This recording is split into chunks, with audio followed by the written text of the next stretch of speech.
Because you know I'm all about that bass, no trouble. I'm all about that bass, no trouble.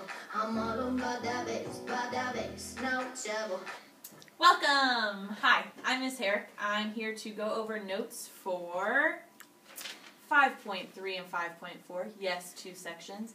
Writing and solving proportions. Okay, so I'm going to be going through the notes. We have 3 different examples that we're going to be going through. So you need to make sure that you are taking down the notes. If you need to pause or rewatch the video, that is fine. Just make sure that you have everything down so that tomorrow in class you're able to go over it and follow along. Okay, we are going to start with using a table. Okay, so we are going to go through a problem using a table. So tables are really good for setting up information and organizing all your thoughts. Really good for word problems. If you have a word problem and there are a lot of different things to go through, it's a really good tool. It is also a good model for seeing patterns or relationships between things. So we have to go to our Big Ideas book to have our problem. Hopefully you can see that. I'll read it out loud so you can hear what it says. A chef increases the amount of ingredients in a recipe to make a proportional recipe. The new recipe has 6 cups of black beans. Write a proportion that gives the number of X of tomatoes in the new recipe. Okay, if you look on the side, make sure to look at all your information. We have black bean soup, which I think is gross, but you might like it.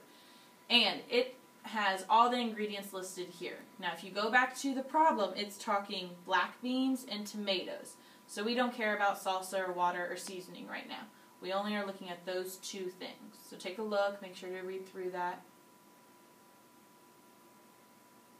Okay, if you need to go to the book, it's on page 180 that you can see that example. Okay, so we need to organize our information. They talked about a new recipe and then an original recipe. So those are 2 things that I'm going to write across the top. We have our original and new. And then, like I said, they were talking about 2 types of ingredients. We had black beans and we had tomatoes. Okay, so we're going to fill in everything that we know. What I like to do always first with a word problem. If we look back, our original recipe calls for 1.5 cups of beans.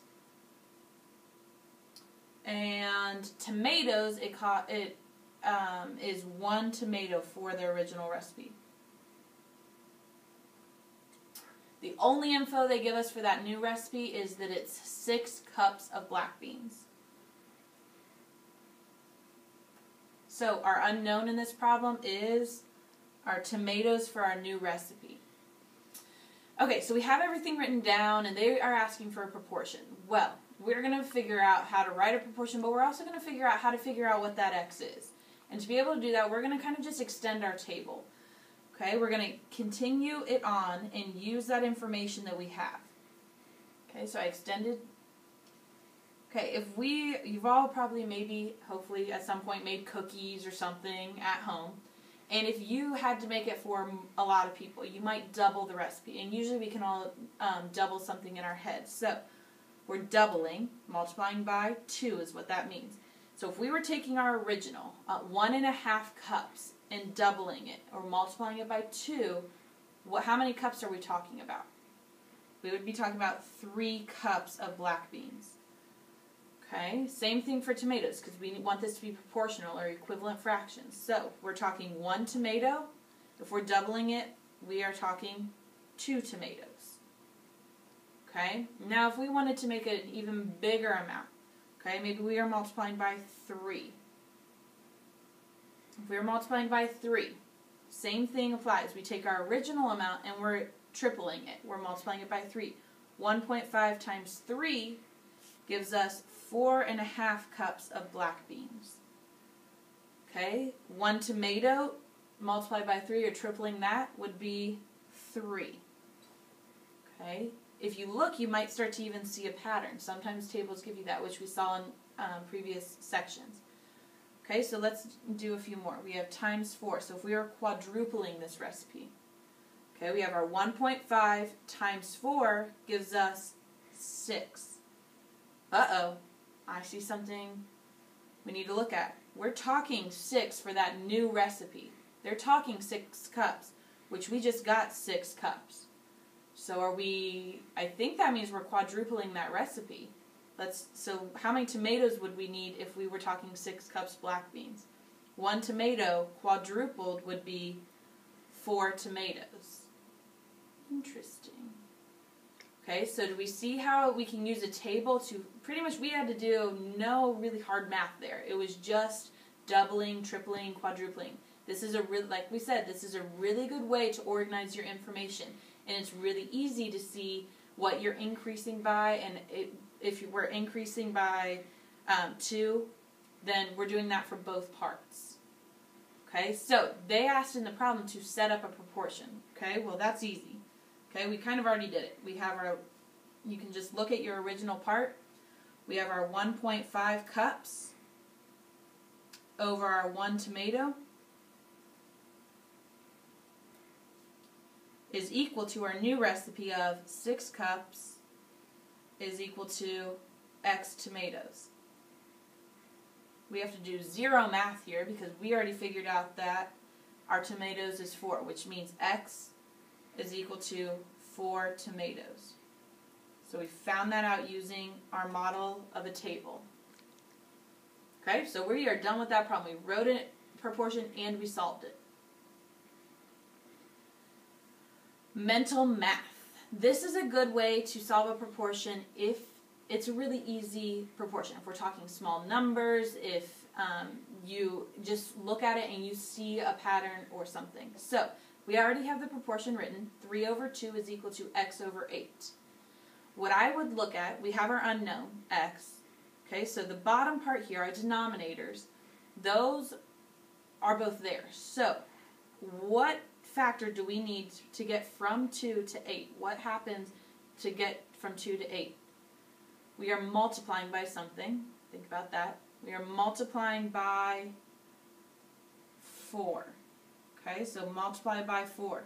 And we know that in math, you got to do the same thing to both parts. So if we multiply by 4, especially if we want this to be an equivalent fraction or a proportion, that means up here we are also going to multiply by 4. Okay, so we are saying now 3 over 2 is equal to, if we have 3 times 4, we get 12 over 8. Now, a good way to check this, I always like to double check my work. 12 over 8, if we reduce that down, or if we simplify that, does that give us 3 over 2? Would that make sense that that's supposed to be true? If we divide both of those by 4, look at that, we get 3 over 2. It's a good way to check. So, mental math, good for very fast, easy, no decimals, those types of problems. Okay, now we are going to talk cross products, which you have already kind of talked about probably. Cross products. Sorry, I had a mess up there. So we're going to focus on the 5 over 8 is equal to 20 over D. 5 over 8 equals 20 over D. Cross products. First, that word product, hopefully you know that means multiplication. Cross, so we are going diagonal. Kind of self-explanatory. So we have 5 being multiplied by D, so that gives you 5D, and 8 being multiplied by 20, which gives you 160. Hopefully you didn't use a calculator for that. So 5D equals 160. We wrote that as they're equal to each other. So this is just a one-step equation from here, which means this is multiplication, so we are doing the opposite of dividing. Opposite of dividing. 5's cancel. You are left with D is equal to 32. Okay, so pretty much what that means, if we went all the way back up to that equation, we could put 5 over 8 is equal to 20 over 32. And those are equivalent fractions. We plugged in that 32. Okay. We have some on your own problems, what you're going to do at home tonight. But first we're going to look at this first one here. proportions. You might have heard this before, but we want two things equal to each other. When we're talking percents are written as proportions also. So this is a good way to kind of set up percents and proportions. When you see a percent, I would always think of this first. You have your part over your whole is equal to your percent over 100. This should be the easy part, percent over 100. We already know percents go with 100. So we're saying that a test is worth 50 points, and you scored a 40%. I hope none of you score that. But let's say that actually happened. So your test is worth 50 points. Is that your part or your whole to this problem? It is your whole, okay? It is that whole number that we're talking about. So that's going on the bottom or the denominator of that part. Okay, then we know that we can fill in the 100, okay, because we're talking percent. We know that can go in there. Then you're going to look for your percent in that problem. Oh, right there. We're talking 40%, so that goes right above the 100. We're going to have our unknown, so we're going to have an X here. Okay, so cross products is the way to go for this problem, in my opinion. You could set it up a different way. You could do mental, you could do something else. I'm going to do cross products. Okay, we have x times 100, we get 100x. And 50 times 40, we get 200. 2,000 is what I meant. Whew, add that 0 there, sorry. I was thinking much smaller, my bad. So, 100x is equal to 2,000, not 200. How do we get x by itself? Simple one-step equation. Divide by 100. Gotta do the same thing over here. And you're left with x is equal to, cancel all your 2 zeros, 20. Okay, so if you were to think about that question again, to get a 40% on a test, hopefully you're aiming higher, but you would need to get 20 out of your 50 questions right. Oops. Okay, so you could have done that using mental math. You could have done that using a table. Either one would have worked. I did it cross products, but any of those are possible. So over here you have two problems, and maybe I would challenge you to do them different ways. Do one a table, one mental math. If you want to do cross products for one, go ahead. But try doing them different ways from each other. So you have the problem your test is worth 80 points, and your test score is an 80%, much better.